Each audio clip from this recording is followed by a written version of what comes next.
जय गायत्री माता, जय गुरुदेव। आगे गुरुदेव जी अपनी पुस्तक में लिखते हैं कि नेचर पत्रिका के एक लेख में प्रो एटी विल्सन ने एक चौंकाने वाला तथ्य प्रकाशित किया है। वह बहुत बड़ी मात्रा में हम प्रखंड दक्षिणी महासागर की ओर, दक्षिणी ध्रुव की ओर से धीरे धीरे सरक रहा है। फलस्वरूप विश्व का तापक्रम गिर रहा है और उत्तरार्ध गोलार्ध में बर्फ का जमाव अधिक हो रहा है। इस तरह दक्षिणी एवं उत्तरी ध्रुव प्रदेशों के तापक्रम में अप्रत्याशित हेरफेर सारे विश्व के वातावरण को प्रभावित कर रहा है। World climate conference declaration and supporting documents के अनुसार प्रौद्योगिकी के व्यापक विस्तार के कारण हवा में कार्बन डाइऑक्साइड की मात्रा तेजी से बढ़ रही है। ऐसी संभावना है कि यदि वृद्धि की रफ्तार यही रही तो ध्रुवों का तापमान भी 2 डिग्री से लेकर 7 डिग्री तक कुछ ही दशकों में बढ़ जाएगा। इस तापमान वृद्धि के कारण अत्यधिक गर्मी पाकर ध्रुव प्रदेशों में लाखों मील तक फैली बर्फ पिघलकर बड़ी मात्रा में समुद्र में आने लगेगी। फलतः समुद्र की सारी पृथ्वी पर सतह 6 मीटर से लेकर 10 मीटर तक ऊपर उठ जाएगी। ऐसी स्थिति में जल प्रलय की विभीषिका भी उत्पन्न हो सकती है। उपर्युक्त अनुसंधानकर्ताओं ने आगाह किया कि वायु में बढ़ती हुई कार्बन डाइऑक्साइड तथा परमाणु विस्फोटों से होने वाली विकिरण के उच्चतम तापक्रम की रोकथाम की व्यवस्था शीघ्र होनी चाहिए।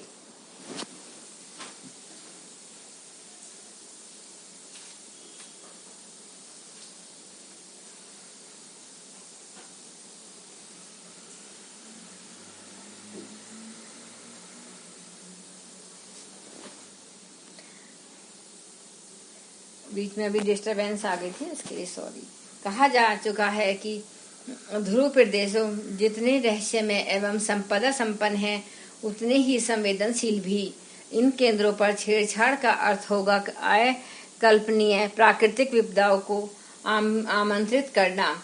दुर्भाग्यवश इन क्षेत्रों को तकनीकी दृष्टि से सुसंपन्न प्रगतिशील राष्ट्रों ने अपने शोध का केंद्र बनाया है। बाज जानकारियां एकत्रित करने भर तक सीमित रहती तो कोई खतरा नहीं था, पर सामरिक दृष्टि से वर्चस्व प्राप्त करने के लिए विस्फोटक परीक्षणों का परोक्ष क्रम भी इन देशों द्वारा चलाया जा रहा है। Arctic ice dynamics joint experiment international commission on snow and ice symposium ग्रंथ के लेखक और एस प्रिचार्ड के अनुसार उत्तरी ध्रुव पर समुद्र अटलांटिक महासागर के बीच ग्रीनलैंड और फ्रांस स्टेट में शीत प्रवाह का 1970 से अध्ययन हो रहा है। इसमें कनाडा, स्वीडन, नॉर्वे, फ्रांस और अमेरिका के मूर्धन्य वैज्ञानिक लगे हुए हैं। पुस्तक के लेखक का कहना है कि इन देशों के वैज्ञानिकों ने यहाँ परमाणु संयंत्र से संचालित यंत्रों के माध्यम से प्रयोग आरंभ कर दिए हैं, जो खतरनाक सिद्ध हो सकते हैं। उल्लेखनीय है कि इंटरनेशनल जियोफिजिकल ईयर में यह घोषणा की गई थी कि ध्रुव प्रदेशों को कभी भी सामरिक प्रयोगों का निमित्त नहीं बनाया जाएगा। किसी भी परमाणु शक्ति का चालित यंत्रों का प्रयोग नहीं किया जाएगा। उपर्युक्त देशों द्वारा उठाया गया कदम संपूर्ण विश्व के लिए खतरनाक सिद्ध हो सकता है। सन 1979 प्रकाशित पुस्तक Greenland and the Arctic region के लेखक H.C. वाक, R.J. टागोल्ड का कथन है कि आर्कटिक समुद्र का सामरिक दृष्टि से भी अधिक महत्व है। उत्तरी समुद्र के सतह पर जमी बर्फ के नीचे से अणु संचालित पनडुब्बियां आसानी से चल सकती हैं। इसी प्रकार दक्षिणी ध्रुव में एंटार्कटिक सरकमपोलर करेंट, जैसे वेस्ट विंड ड्रिफ्ट कहते हैं, दुनिया का सबसे बड़ा समुद्री प्रवाह है। इसकी धारा को मोड़कर किसी भी प्रदेश में विप्लव की स्थिति लाई जा सकती है।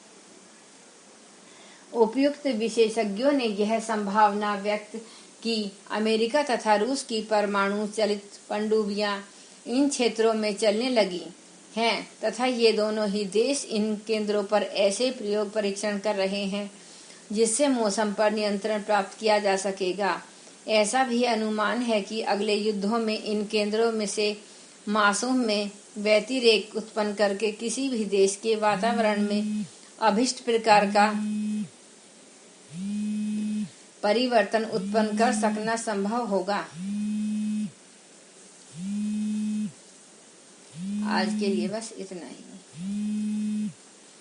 ओम भूर्भुवः स्वः तत्सवितुर्वरेण्यं भर्गो देवस्य धीमहि धियो यो न प्रचोदयात्।